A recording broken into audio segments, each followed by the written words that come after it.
So, Lisa's going to be showing you a demo on something else that we've got tonight. Let me get it turned around. There you are. All right, and you may want to get it where you can rest it because it gets really heavy. Okay, the first thing I want to tell you about is Amy Bradley is a pattern designer. She lives in Lawrence, Kansas, and everything that she does is very whimsical. Hi, Stephanie. Sorry. And cute. Can you see the cover? You hold it up straighter. Well, how about I just show them the quilt behind you? Oh, that'll work. Because it's even better. Yeah, it's even better in fabric. Yes. So her stuff is cute, but if you haven't done applique, it might seem a little intimidating. But I wanted to tell you about this method of applique because if you haven't done applique, this is where you jump off into it because this is the easiest type of applique that I know of. And her patterns, Amy Bradley being her, are so easy because she takes all of the shapes, and I'm going to make a dog block tonight. So when you open up her patterns, you see the dog block, and then you see all these parts underneath. Can you get it? Yep. Perfect. Okay, the parts underneath are separated and reversed out for you. A lot of times from a pattern like this, what you get are this, just the picture of the completed thing, and from that you have to figure out what goes where and how to reverse Kim. it. So this is already reversed down here.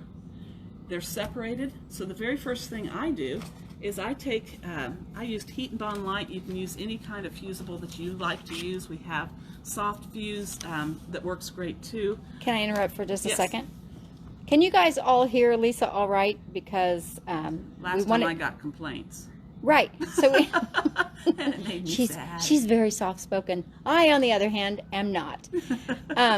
If you can't hear her very well, we thought maybe it's because we were covering up the microphone. We're not touching the phone tonight. Yes. So hopefully, hands off. yeah, hopefully you guys can hear her all right. Yes. Did you say yes? You can hear. Vernie said sounds good. Okay. Thank you. All right. Continue. All right. So the very first thing you're going to do is I take. Hi, Mary. She's from Nova Scotia. I take my Heat and Bond Light. Sorry. And I just lay it on here using a pencil. Do you use a pencil? I do use a pencil. Okay. I trace the shapes that have been already reversed. Now you'll know that I kind of consolidated them a little bit more to conserve my heat and bond. Right, you don't have to space them out the way she's got them. No, and you just want to make sure you get a copy of each one. I go ahead and number it, and I also don't put that in the exact same spot that she had it. But either way, you trace it onto your fusible, and then you're going to roughly cut those out. Everybody can hear you fine. Okay, great. Stacy says use your teacher voice. I'm using my teacher voice. Okay. Okay, so you cut them out roughly, and you can see that I still got all of the line on all of my pieces. So roughly means they're just a little extra fusible around all of them. I'll zoom in.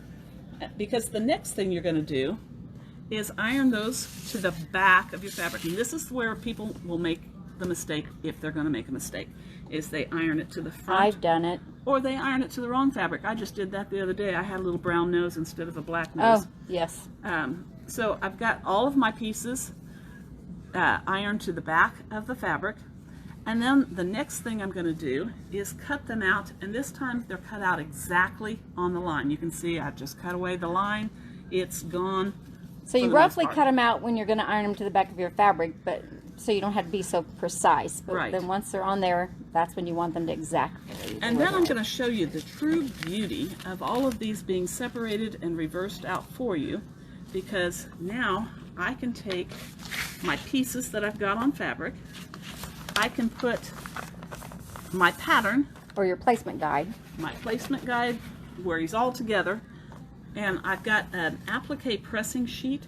The stuff will stick to this, but then once it cools you can peel it off. Oh, did you tell them the best part, or are you just I'm not getting there? ready to. Okay, sorry. All right, and so now I'm going to find piece number 1, and this is my piece number 1 because it says so right there. And I'm going to fold this back over the paper so that I can grab just the backing paper. That's a good tip. When you're removing that paper backing, fold it back toward the paper, and it comes off right on the corner.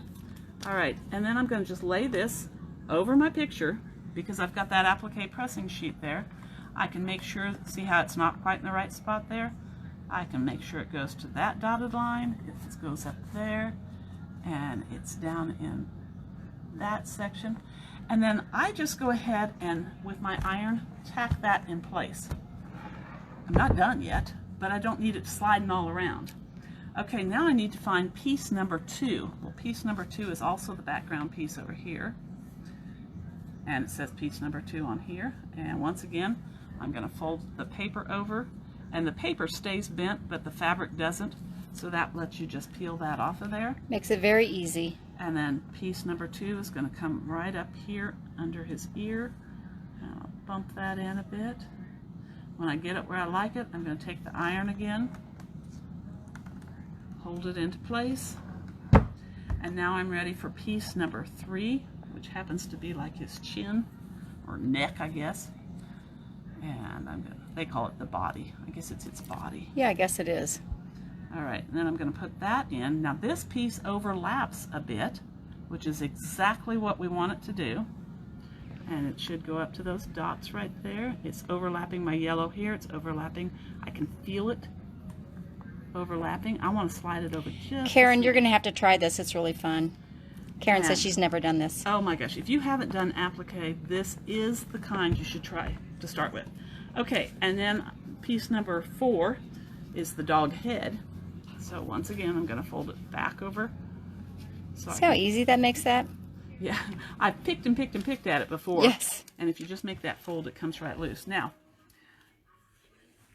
you're going to see that I'm going to have a problem coming up here because I'm covering up the next piece where my nose is going to go.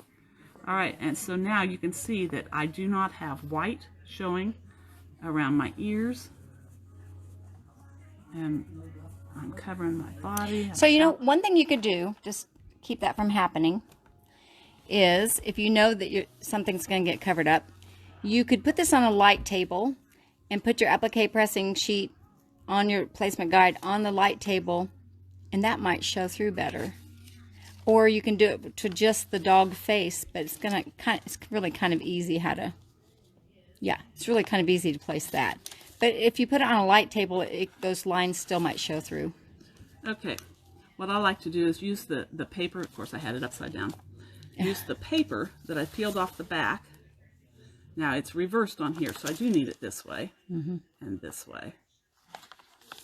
And just kind of get where it's going to go, or you can just eyeball it. Yeah, that one's easy to eyeball. It really is, so let's just eyeball him. All right, and I've already peeled the paper off of him.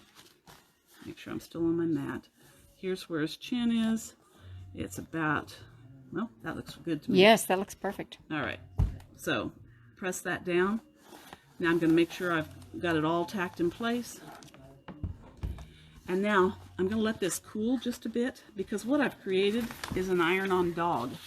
It is fun, Stacy. This is your background piece. So if you had, like we used white, the block for this one is right up through here. Yes, those are all individual blocks. So I would take my white background piece, and then this is cooled enough that I can peel up my dog. Oh, the background's not coming up. And if it doesn't come up like Right. that, just start peeling it from another place, because you're going to iron this all down on your white. Right. And it's really not important that it sticks. No worries, it'll be fine. Yeah. Yeah, you can see that this part here. Yeah, so isn't just really peel that up sticking underneath it, and it should be fine. to my dog under ear. And there's the dog iron-on that I will iron to the background fabric. The next step is to do a blanket stitch.